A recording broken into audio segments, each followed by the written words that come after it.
Podcast. I am Comedian Nazareth, and thank you so much for joining us on this Tuesday evening in cold Southern California. Thank you so much for all your prayers. It rained yesterday for about 20 minutes, and not enough time to blow up my inflatable and get the life jackets on my kids because it was 1 inch of rain and they were expecting 2 inches. And to us, really, it's like the minute goes over 2 inches of rain, we're ready to move. Thank you so much for joining us. We have a great guest. I'm excited to introduce him to you in a minute, but he's been on America's Got Talent. He's been an entertainer for many years, and I will introduce him in a minute. So let's see. Welcome, welcome, welcome. I want to remind you also that our Live with Nash show is every weeknight at 8:30 p.m. Pacific Standard Time on Facebook under Comedian Nazareth. Comedian Nazareth on Facebook, 8:30 p.m. Pacific Time every weeknight. Tonight will probably be show 360. So want to encourage you if you need some laughter, you feel anxious, you need someone to have like a community to talk to and to have him pray for you. This is the perfect place for you to join us in. So again, thank you so much for joining us. Well, I gotta introduce our sponsor for today. Our sponsor is Professional Botanicals, which is high-end vitamins that physicians use and people use for to increase their energy and to lower their inflammations. And he's been around for 40 years, and it was based on the Medicine Man. They made a movie about him, and now all this.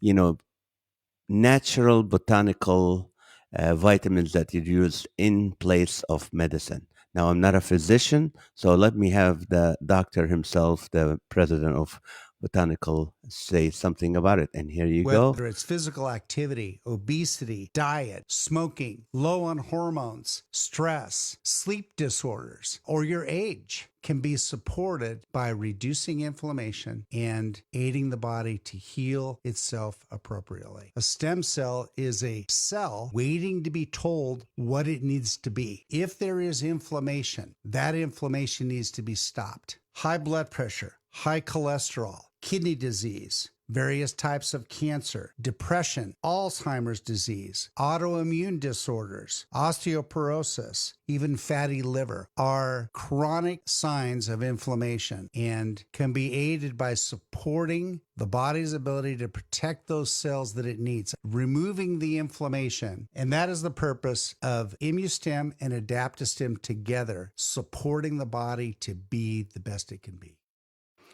Alrighty. Well, that was if you need to get these vitamins, you can go to Get Healthy with Naz. Remember, those are not Walmart, Costco, or Sam's Club vitamins. Those are vitamins that really have enzymes that will really dissolve the vitamins that your body can use them. So you can't tell you've taken vitamins other than the energy, the low inflammation. But enough of that. Speaking of energy, this man, Max Winfrey, is a great entertainer. Max has a kind of a crazy job. One he made up. He's a stunt comedian. I've never talked to a stunt comedian. Well, basically, he does dangerous circus feats that he's hoping you find funny. When he's not performing at faith-based events around the country, he is a fellow believer. He can be seen on Disney cruise lines in the Guinness Book of World Record. We want to talk about that because every night we mention a record from the Guinness Book of World Record, and on reruns of America's Got Talent. His skills include axe juggling, knife throwing, kitchen sink spinning, and comedy improv with the unsuspecting. When he's not participating in the self absorbed world of show business, Max enjoys spending time with his wife, Carolina, and their three daughters. So please welcome my good friend, Max Winfrey. Max, welcome. Hey, Naz. How's it going, How my is friend? good? How is Florida? It's beautiful right now. We've got temperatures in the low 80s. What a Oh blessing. no, it is. You beat us. We're in the 60s right now, so it's cold. Yeah, I But think the end of the week we're supposed to get finally down into the 60s and upper 50s at night, which would be a first for the year. Well, since spring, winter. okay, let me assume you were born and you had a father and a mother, right? And a father that Yes. said, "Don't play with sharp objects. Don't touch knives. Don't play with axes." Why didn't you listen? I don't know. It was so strange to end up doing this. My parents were very supportive later on. Early on, not so much. But after I started performing for their friends and relatives, their functions, family functions, and uh, church functions, they came around. So my mother Is this actually helped make some of the props that I used, and my dad too. He did some work, helped me building prop cases, and yeah. no? Uh, how did this? Before I get to that, tell me what you're in the Guinness Book of World Records for. What? What's I set a record a few years ago for axe juggling, these wood splitting axes. I had the endurance record. They do throw count catches. It's uh-huh. run. They record how many catches you made, and the old Catches record. means catches means someone. Each throw and then you catch would be considered a number. So the old Mm. record was 84, and then I almost doubled the old record. I did 163 catches, and I was in the 2015 Guinness Book.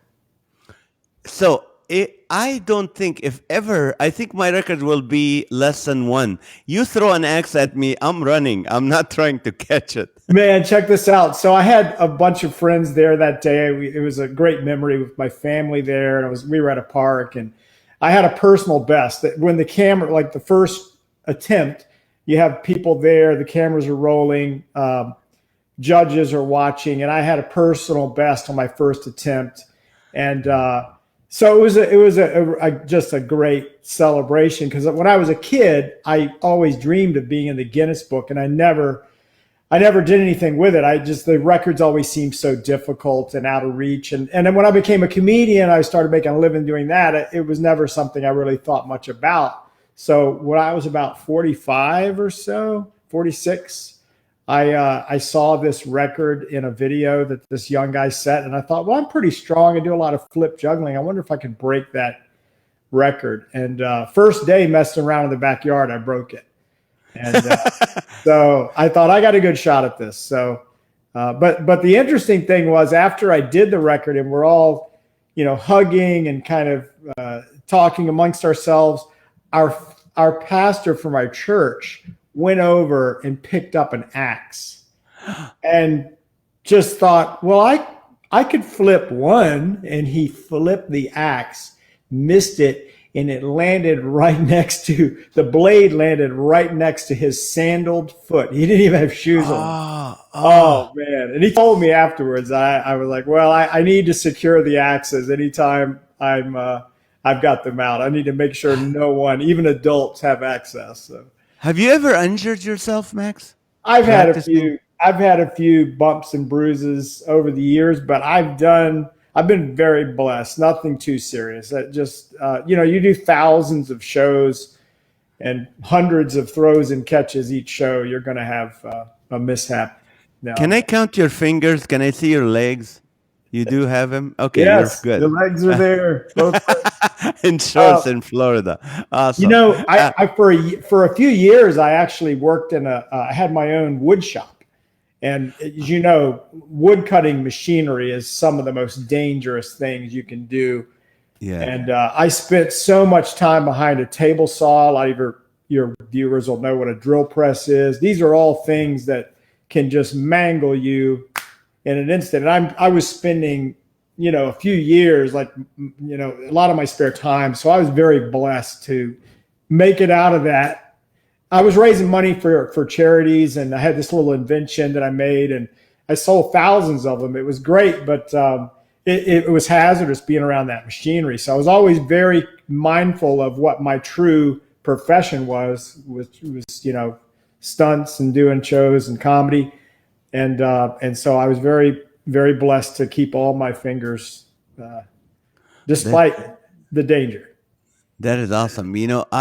I should have made it to the Guinness Book of World Record because I was the only person that brought laughter in the death chamber in Arizona in the lethal injection bed. I made six guards and a warden laugh so hard. And Wow, I told them that should be, but they didn't count that. They don't count that as, yeah. But that's a it's tough just room. an honor. The Yeah, I mean lethal that goes for injection life. room. Yeah, lethal Who injection bed.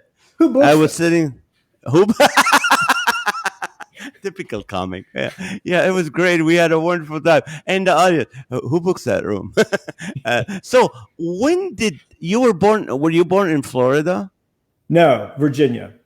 Virginia? State of And what Virginia. did your dad do for a living? My dad was a civil engineer. Great guy, Okay, strong so believer. My mom too. My mom was a homemaker, but she also worked for the Foreign Mission Board and the Home Mission Board, uh, and did a lot of secretarial work. But she sang in a gospel trio with two mm, other ladies for almost 50 years. Isn't that amazing?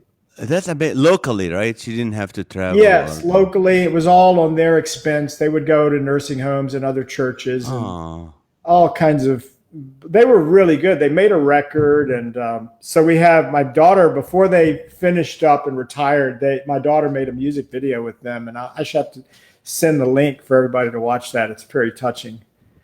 now, what were their expectation for you? Like, what did Dad wanted you to be an engineer, or what was it?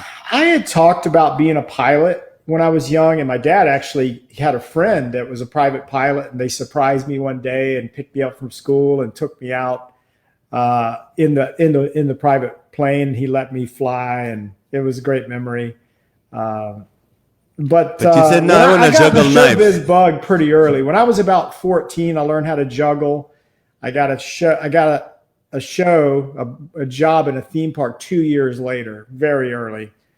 I was very green, but started learning on the job and just kind of developed from there. And I worked all through high school performing in the theme park and for private events. And and then I turned pro right out of high school, and 37 years now full time. What's your favorite gigs? Favorite gig?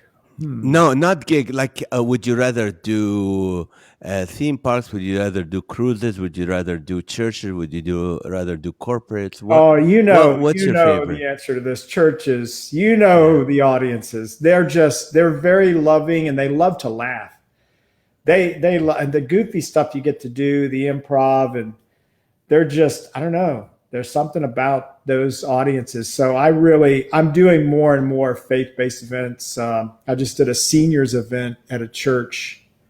I filled in for Justin Fennell, our buddy Justin. Yeah, yeah, he was on the show. Yeah, he was unable, and I went in, and it was an hour from my house, and we just had a blast that day. And so Now, I love churches. now, how do you bring people on stage with you, and they get to like, do you throw stuff to them and they catch? Yeah, I Have you? bring people up. Basically, I do a lot of audience participation, and the comedy kind of goes in the direction. I give them opportunities to be funny, and however they react, that's how a lot of the show goes. So I set psychological traps to see what people are going to do, but they have plenty of opportunities to upstage me. I really like that. I when I have Mm. people come on stage, I've brought. Man, I had a little girl that she wasn't little. She was probably a teenager or a 20-year-old. She had Down syndrome, and Oh, you and I know that these are kind of angels in disguise. These people are just so loving, and I never miss an opportunity to include them in the show. This young lady wanted to be on stage, and so I had her help me out with this physical routine. And when she saw that she had the opportunity to be funny, she just took the baton and ran with it. wow. And of course, it was hysterical to see her cutting up on stage. And I just started acting upset that she was, stealing the show. And she had so much fun. She left the stage to a hero's welcome, standing ovation. Never forget Wow. that. That's And how happened. can you top that? How do you follow that? Oh, it's just, I just talk about, the magic of what a magical experience it was. And I thank them for being up on stage, and I'm never going to forget them. And it's just, I love to see people shine, and whoever gets the laughs, either I'm going to get the laughs or the audience member is going to get the laughs. And we're going to have fun. That's It's all. true. It took me a while to understand that a laugh is a laugh if it comes from you or an audience member responding to you, as long as they're not heckling you. If Right. it's a laugh and people are having fun. No, just walk me through this.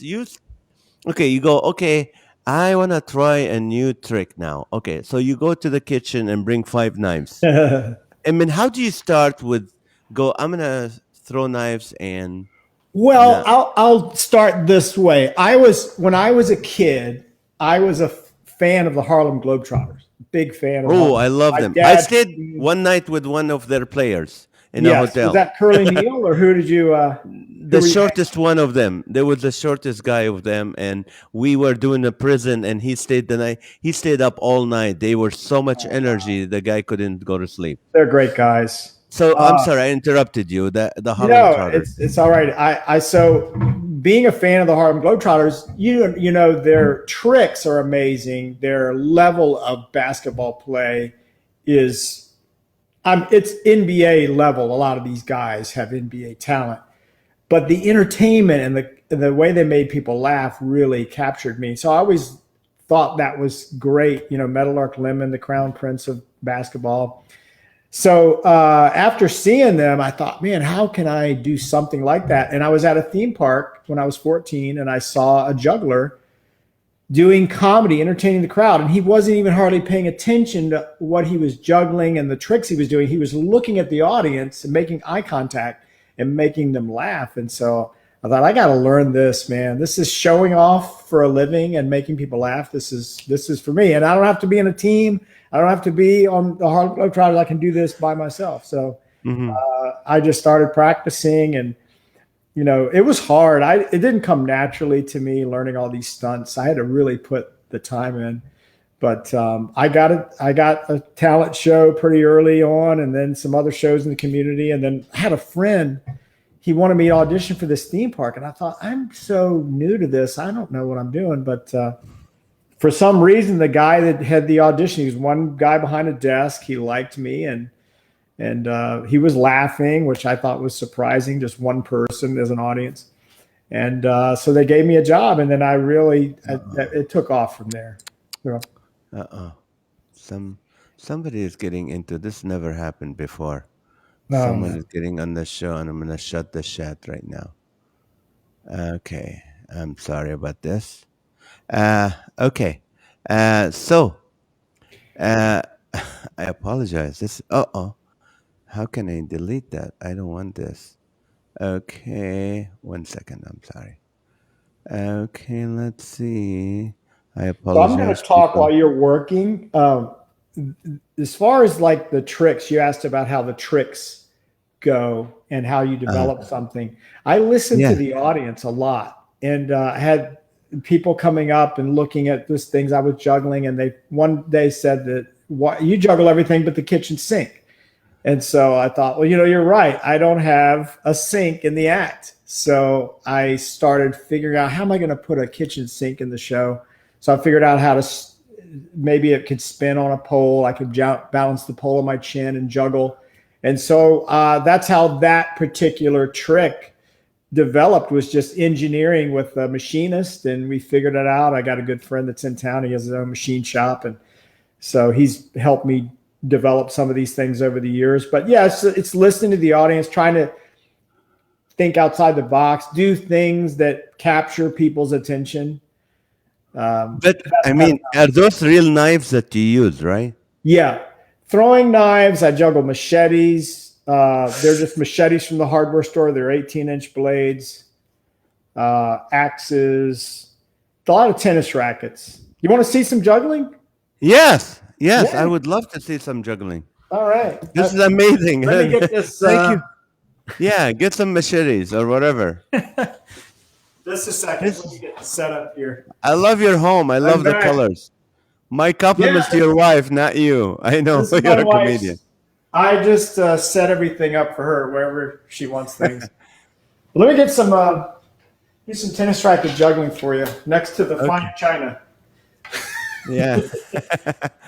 This is what makes me nervous is being around glass and expensive decorations in my living room. These tennis rackets I'm juggling, look how close they come to my face. You Wow. smacked, and if you take your finger and you touch your eyebrow, take your finger and touch your eyebrow. See, there's just skin and bone there. And these rackets come right by, and they'll sometimes hit, and you get a big lump on your eyebrow. Oh, really? They hit sometimes. See if you get one to stay. Now, how long it took you to learn to do this? Oh man, the tennis rackets are really hard. It's the same principle as juggling clubs, but people like ordinary objects that they can relate to. I found that out when I was street performing. Oh, Too close for comfort.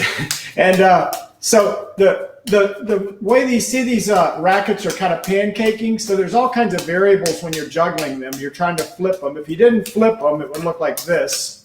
That's really hard.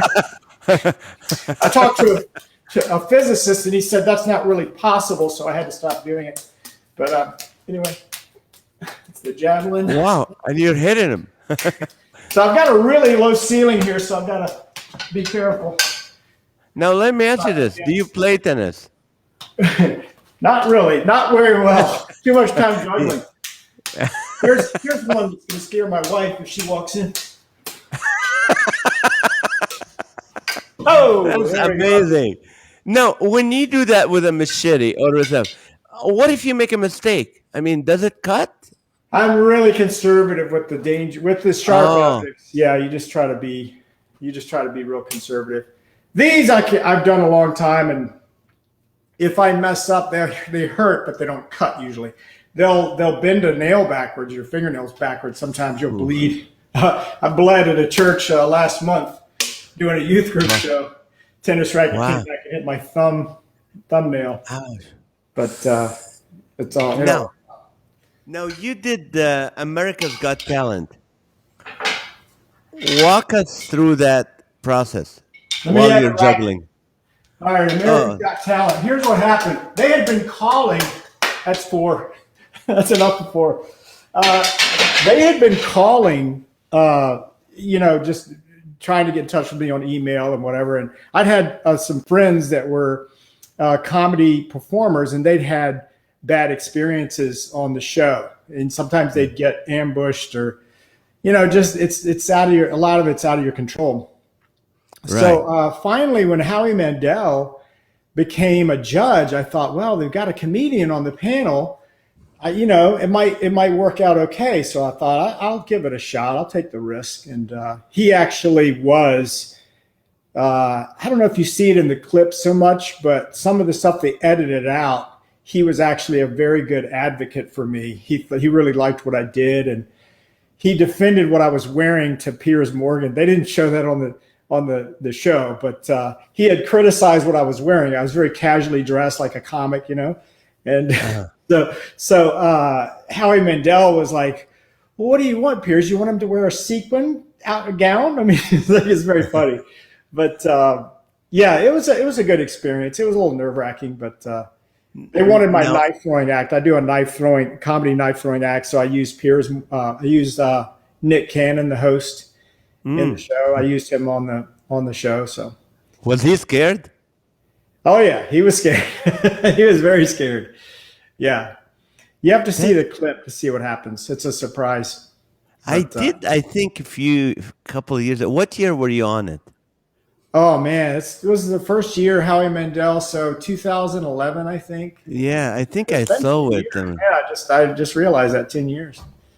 Now, how did you make what? How many shows did you make? How many episodes? I got through to Las Vegas.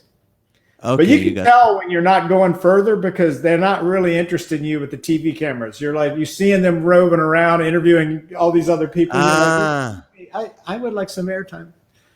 But oh, I see. it was a good experience. I got to witness a little bit to people. Ha, And, you did when you're in. yeah, You know, yeah, yeah. I was asked to do it. They called me. They asked me to come. I went in there. There was one lady producer, and she was laughing so hard. And then they asked us to do some camera shots and why you're here and what's going on, and then never responded. And I took it as okay, fine. I'm never applying again. Yeah, I could see how you would really be a breakout. Just my knowledge of the show, we had a comedian on the year I was on, and he actually had his first appearance was in New York. And New York is like a really hard crowd. They boo you when you walk out, like they Yeah. don't give you a chance. And he was a comic that does a lot of underground comedy. So his first job was as a graphic designer.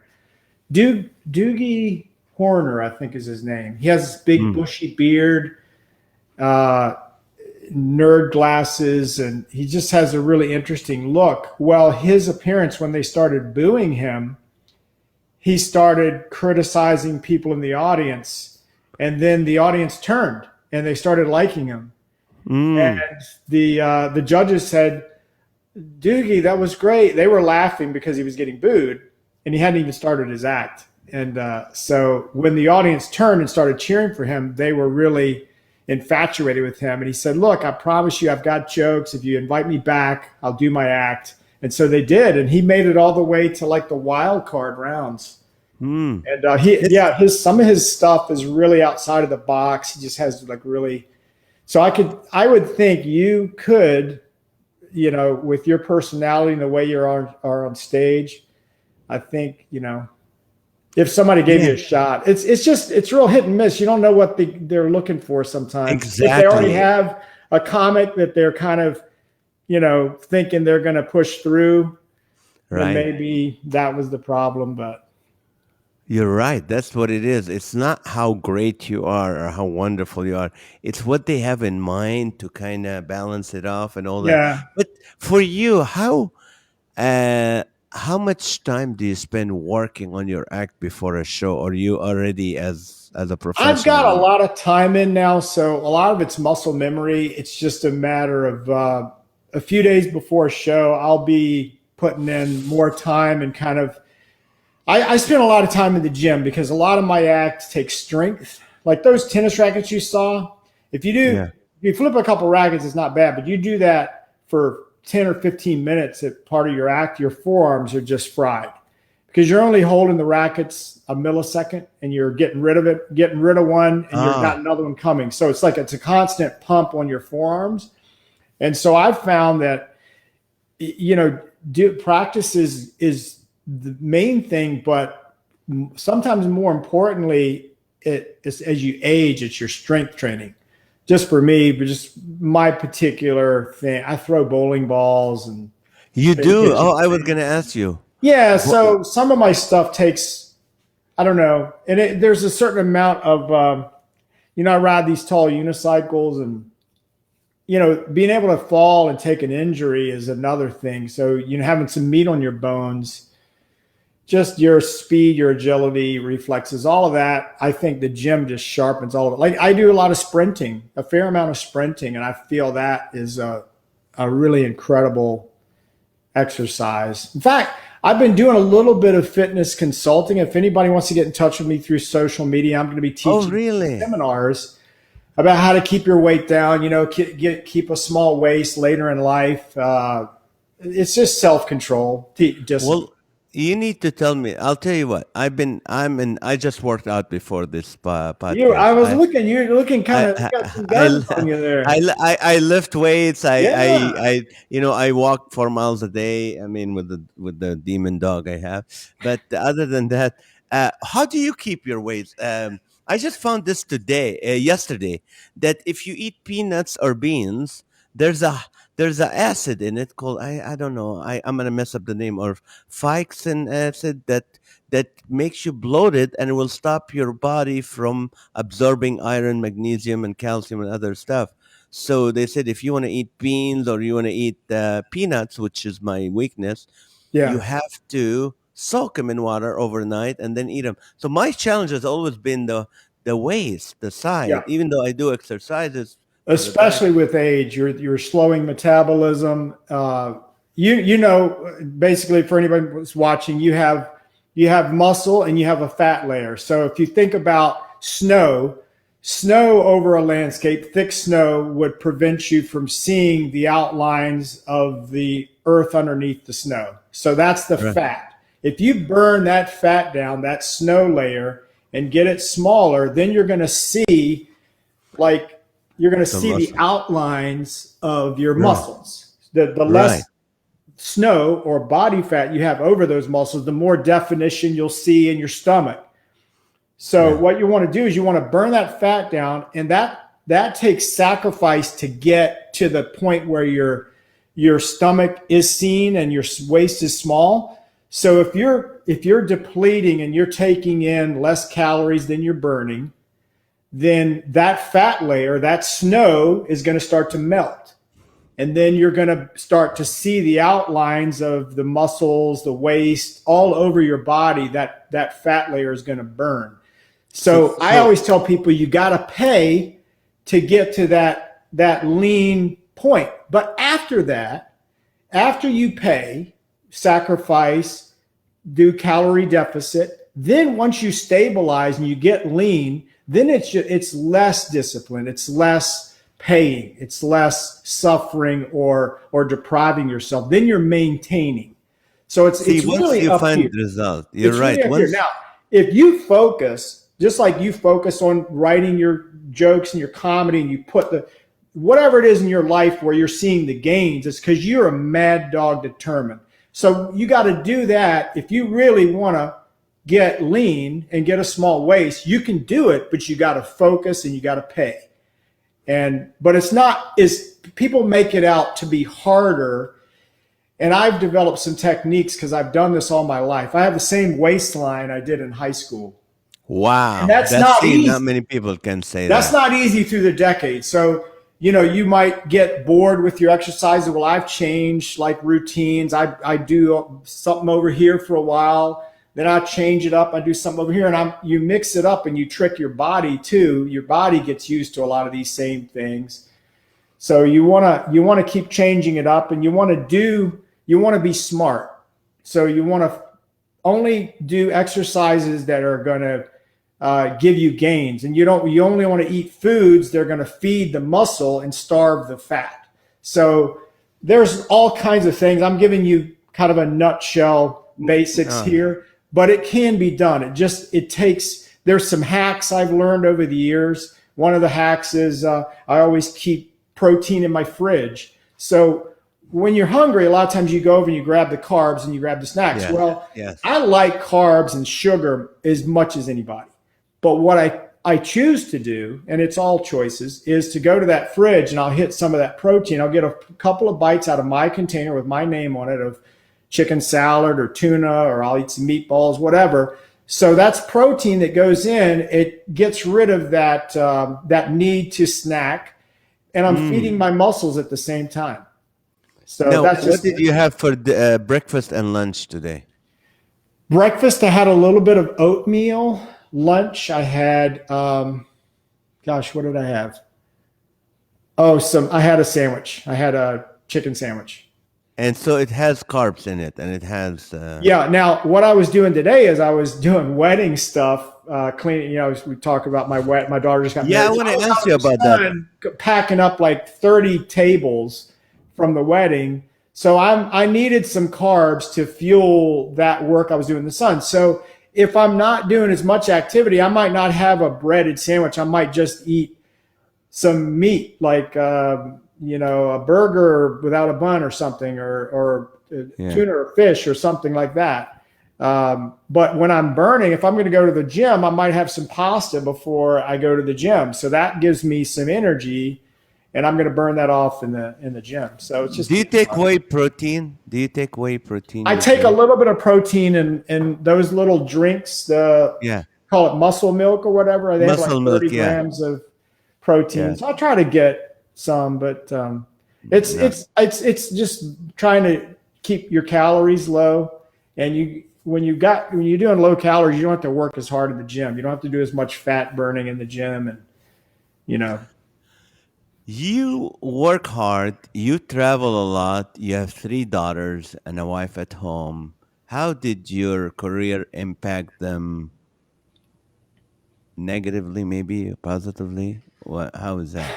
Well, I was blessed in the respect that I was what's called a fly-on entertainer a lot of my career. I was able to fly out on cruise ships, do the show, and fly right back. So sometimes I wouldn't be gone 24 hours. Yeah. And other times I did, a week here or 2 weeks there. And that was rough because then you're missing a birthday, you're missing a recital or some school play. And but I was able to take the family with me a lot. They're all grown now. All my kids are grown. They're in their early 20s to I've got a 31-year-old now. Can you believe that? Mm-hmm. Crazy. But so they came with me a fair amount. We went all over the U.S. We went to the national parks. We had an RV. And so they've been on cruises. I took my kids to Alaska. My wife has been to Europe. And so, yeah, very blessed. But I think there are some trade-offs. But when when you're home, you're home a lot. Right, you're home. Right. You're almost like you're there too much where they get sick of you. I mean, so, yeah, it's you married your first daughter. You did a wedding for her. What's that now? Your daughter just got married. Is that the oldest? That's the youngest. She's 23.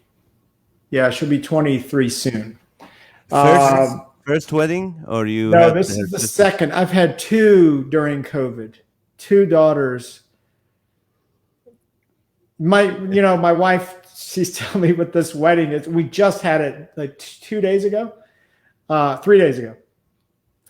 had 200 people at an outdoor wedding, and she kept selling me on this. It's a $50,000 wedding for $11,500. Because of COVID. I'm like, well, that's great. But now I realize it's $11,500 plus $38,500 of work from me. For you, not her. Yesterday, I was washing 200 disgusting dinner plates that we had I'm out in the yard hosing down. I mean, it's crazy. Today, picking up like a bunch of tables and taking them back to the church. And yeah, we were very blessed. We had a lot of help, and we had a few ladies that were ex-event planners, and they consulted, so they knew how to do a lot of this stuff. But I told my wife, it was very stressful. My wife is a very type A personality. She's a high achiever. She loves, things a certain way, and she loves excellence. But I told her, I said, honey, when this wedding is over, we're going to have to check you into bridal mom rehab. Come on. And so she kind of chuckled and, grunted at me a little bit. But the day of the wedding, she goes, what time do I leave for rehab? No. Get me there. Tell me about the first daughter-daddy dance at the wedding. Did you cry? Well, to be honest, I gave that one away. I gave that, I'm going to let you in on a secret. We are a blended family. Okay. This was my stepdaughter, even though I've raised her from an early age. So your dad. But they have a good biological father as well. The 2 youngest do. I see. And so we have a great relationship, he and I. In fact, he made a speech at the wedding, and he called me out and brought me up and tearfully thanked me for everything I've done, because he was a distance father a lot. The kids would go up and spend time with him, but he lived in North Carolina. The kids were down here with us in Florida.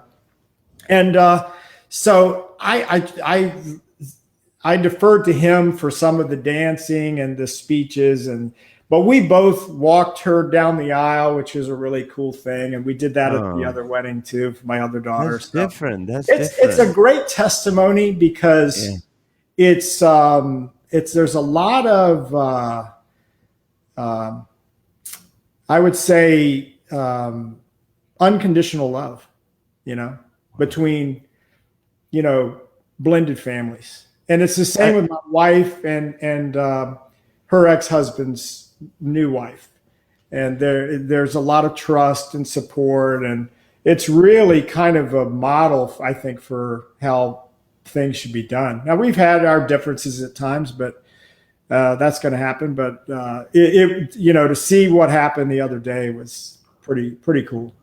okay, Max, before I want to ask you a great question about why you're a believer, you're a Christian. But before that, I do that, I want to ask you, what was the funniest thing happened to you in a show or at an event or going to an event that you remember?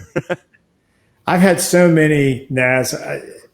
It's when you bring people on stage, and I've seen some of your stuff with when you put the couples together and Uh-huh. you introduce them, and some of the ad libs that I mean, it's amazing. I still remember, and some of these people actually get married that you introduce. How many times has that happened? Seven weddings. 7 weddings just by bringing strangers up and Yeah. doing that bit. That's amazing. You think of their lives and the trajectories that formed. I've had just some crazy thing. One that comes to mind, I did a lot of street performing when I was young. That was how I made my Uh-huh. living, was street performing. So you're doing a lot of shows, and there's a lot of opportunities for things to happen. I had a lady, she had been kind of heckling me a little bit during the show, and she was obviously had a little bit too much to drink. And I was at a tourist attraction, street performance, had a microphone, and I had a big crowd. And towards the end of the show, I get up on a tall unicycle. I had torches. I had 3 torches. So I lit the torches. Of course, they flame up really big. And I said, ma'am, please don't breathe near the torches. So it gets a good laugh from the audience. And I kind of winced, like I was scared of her. And I remember I'm on a tall unicycle. I ride Yeah. out of control, like I'm going to crash. And so as I said that joke, I kind of winced, like I was afraid of her. Well, she took her cue, man. She came up and she had this purse on a strap, and she takes that purse and just slings it and slaps me, nails me in the back with the purse. So I stay in character. I'm riding out of control with the torches. She's nailing me in the back with this purse, and we're going around in the circle, and it's like a Lucy skit. It's really funny. And so I just went with it because it was comedy gold, right? Well, her Right. husband, who hadn't been saying anything the whole show, he had been well-mannered. He wasn't drunk. He had a big cowboy hat on. And at one of our circle passes, we came by him. He took the cowboy hat off, and he starts chasing his wife, and he starts smacking his wife in the back with the cowboy hat. And she's still continuing to slam me with this purse, and the comedy train is going around That is and so around. funny. I'm telling you, there was so much laughter, and it was just one of these moments that were so magical. After the show finished, right after that, I thought, where am I going to go from here? You can't beat You can't beat this that. kind of thing, And so I knew at the time it was going to be one of the top 10 moments in comedy history for me, Did, But that's just that one really sticks out. did I've you know actually that thought about hiring an actress to to do this? recreate this because it was so good. Did you know that alcohol is flammable? All you had to do is put the torch in front of her mouth. And it's done. She would be breathing fire. Yeah, I've had other people, ladies on stage that kind of became like a Lucy skit thing. This one lady, she came up and, I always tried to get this one routine when I was younger. I tried to get an attractive female to help out because there was this thing I did where I was kind of flirting, and then if they had a husband or a boyfriend, it would be tense with the husband and boyfriend. Well, I go down to get this nice looking lady up to help in the show, and I'm reaching out my hand, and this little old lady who had like, messed up makeup, a big wig. She looked like a plant. I didn't know this lady from Madden. She goes, I'll do it. And she goes right in front of.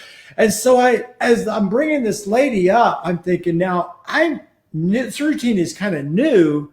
I'm used to having like an attractive female. And that's how the comedy is going to go, is like the whole flirting thing. So I'm racking my brain, like, how am I going to do this? So I get her up there. And it was this rolling board routine called a rollable, and I'm teaching the lady how to balance on this rolling. And it's very out of control, and she's almost falling kind of things. But I'm spotting whoever is helping me do this, and I'm teaching them to do it. So I reluctantly put this older woman in her senior years on this kind of rolling board thing, and it was so funny because she was, awkward. And so I said to myself, well, maybe if I try a couple of the flirty things. Well, as soon as I did the first flirt thing, the audience is laughing, but all of a sudden the lady stops on the rolling board, freezes. She puts her hands on her hips and turns her head like it starts batting her eyelids like she's a 1920s starlet. Oh. Like, it killed. Like, this lady just mopped the floor with the room. I mean, just destroyed, because all of a sudden she became like this beautiful, and she's got, the horrible wig and the makeup. Oh, that's like, funny. yeah, So funny. Just magical. Yeah. Now, mom was in a missions, what do you call it, working, and then also was in a quartet, not a quartet, the trio of gospel singers. When I was a toddler, she started that, and it went up into my late 40s, I guess. When did you become serious about your faith personally? It's funny because when I grew up in a Bible believing household, and I had parents that lived by example. I made a profession of faith when I was really young, and we were at church all the time, and we had the knowledge, studying the Bible, having a relationship with the Lord. But when I was getting some showbiz accolades as a young man and moved out of the house and went out on my own, I kind of drifted away from my faith, and I'm a cautionary tale. I always tell people, don't let that happen. Always stay close to the Lord, because it creeps up on you. It happens in increments and you don't really notice it. You just start maybe getting some success in whatever you're doing in life, or, you allow somebody to distract you, whatever it is, you start separating from the Lord and kind of going your own way. And that's what happened to me when I was a young man. And really what brought me back to my faith was I was a father, gone through a terrible divorce. I was having to be a stay-at-home father a lot because my ex-wife wanted to go out, and she didn't want the responsibility of raising a child. She wanted to be a parent and be around and enjoy, but she wanted to kind of go live it up. And so I had all this responsibility on me of trying to be a breadwinner and take care of my daughter and share custody at the same time. And there was a lot of craziness there. And I remember I was on a trip, and I'm going down the road at 65 miles an hour in a car by myself, and coming back from a show. And I was working with the Gatlin brothers in Myrtle Beach, South Carolina. I was a feature act in the show, and heading home down Interstate 95. And I'm in the left-hand lane, and a lady didn't look over her shoulder. She made a lane change into me, forced me off the road, and I went down an embankment, went sideways, and almost started flipping at high speed. But I called out to the Lord at that moment. I thought, I'm going to leave my daughter as a single dad. I'm going to leave this world, and I'm not going to be there for her. And she was the most precious thing to me. It was my daughter. And it wasn't making a lot of money. It wasn't, gambling or what. It wasn't, women or whatever. It was, my daughter was the most important thing to me. And that's what I thought of at that moment when I faced death. And I called out to the Lord. I said, Lord, spare me. Give me another chance. And I will not disappoint you. I promise I'll rededicate my life. All this is happening in an instant when I'm getting ready to, who knows what with this crash. Well, I didn't flip, despite being sideways at high speed down an embankment. The dirt chunks were flying up and hitting the side of the window. And I came to a stop. The people that ran me off the road stopped. They checked on me. I got my car back up on the road. I left the scene of that near tragedy, and I found the closest church I could find and rededicated my life to the Lord. And from that day, my life has been on an upward trajectory ever since. Amen. And I found my purpose. I began after a period of time of renewing my faith and renewing that relationship. I started sharing my testimony at churches, and we would do outreaches and evangelism events, so it's been amazing how the Lord has restored. And then, I was a single guy for 6 years. During that time, I had that accident, and I met my wife, and that was a huge testimony when I remarried. And we were both, my wife that I married, we were both in an airport because there was a hurricane coming that we weren't supposed to be at that day. And I'm sorry, I didn't silence my phone. And let me just silence this. Sure. Both of us were trying to avoid a hurricane, and I was heading home from a cruise ship job, and I was in a good place. My daughter was doing well. She was about, 13, 14 years old at the time, and I said, Lord, it's my daughter's doing well. It sure would be nice to meet the young lady you have in mind for me. And in that airport, in the 4th hour of a 5-hour layover, I saw my wife walk by, my potential wife, and I had to meet her. So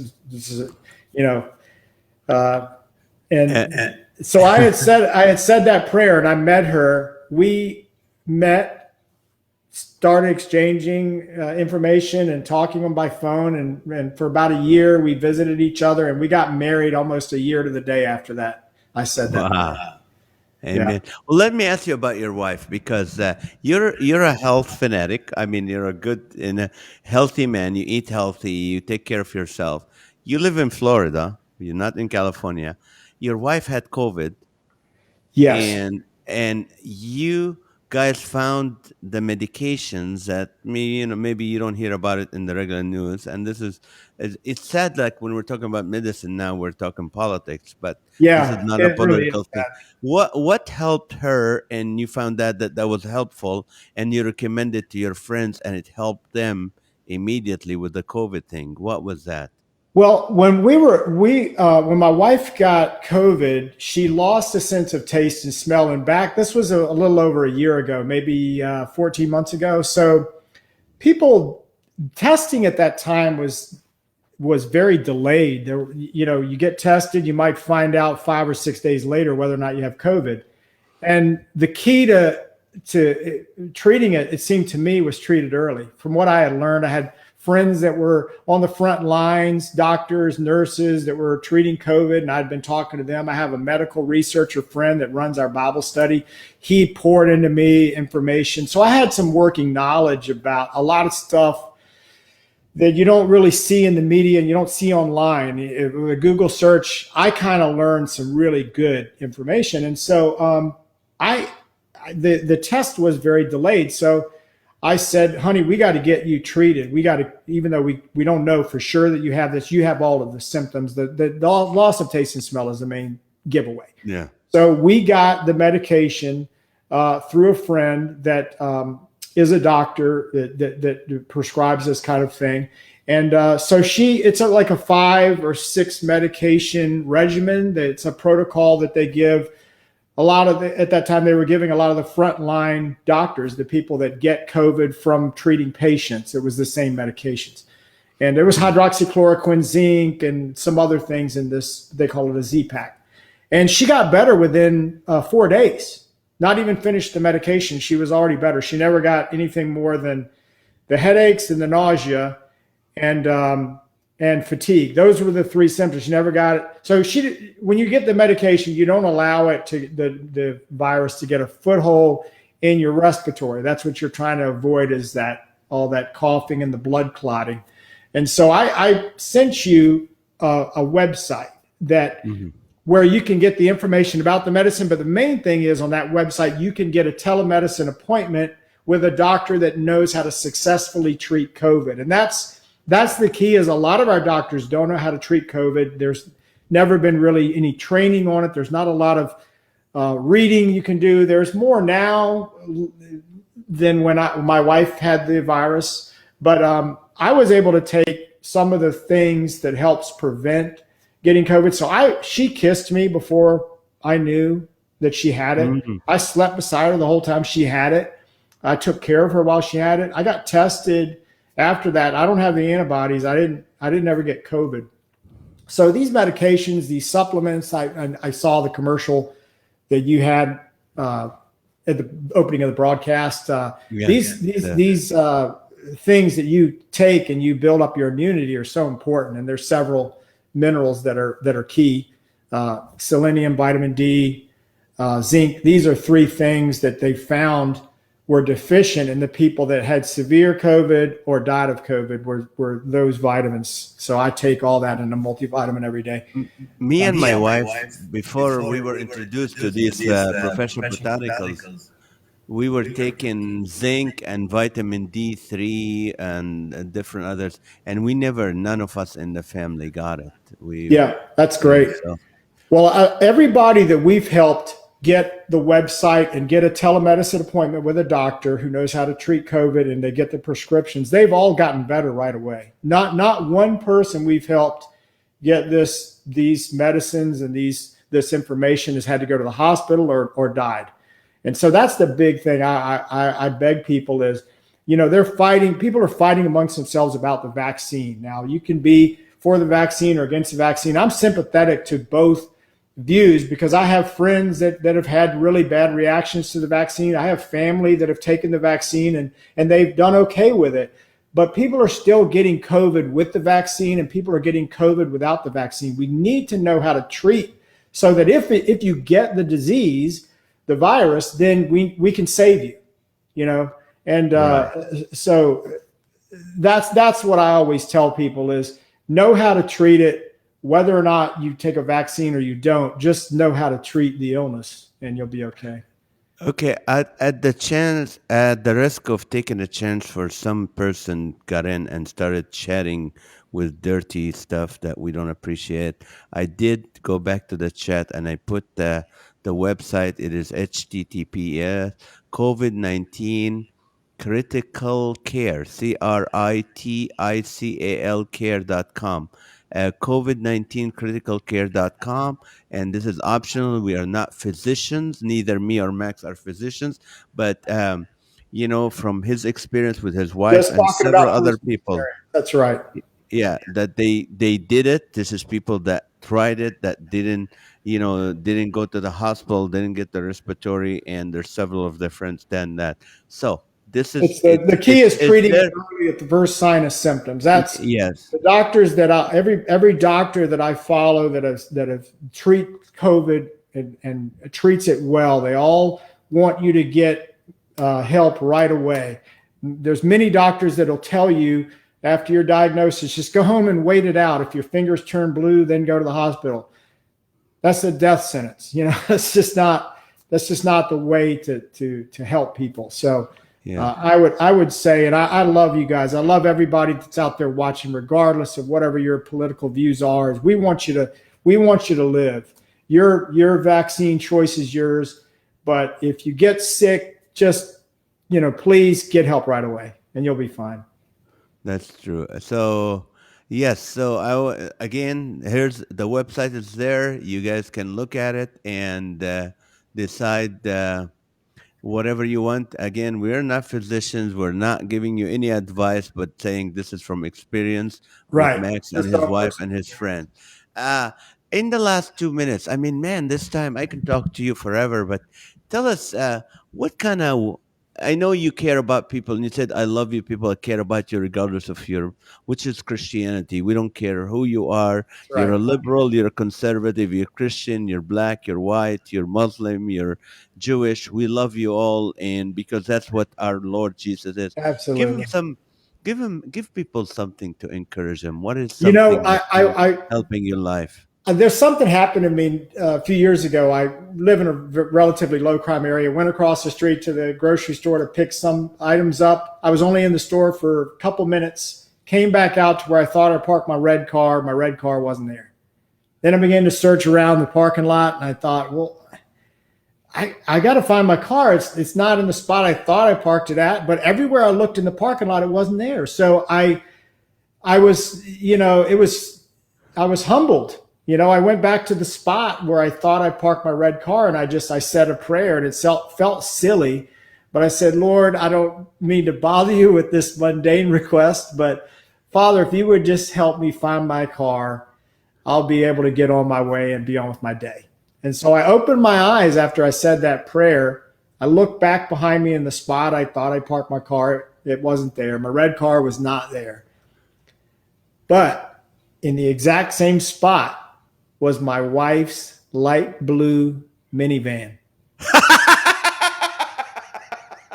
Miracle of miracles. I reach in my pocket, I pull out a key to the minivan. Wow. Get in that Praise van. the Lord. Praise the Lord.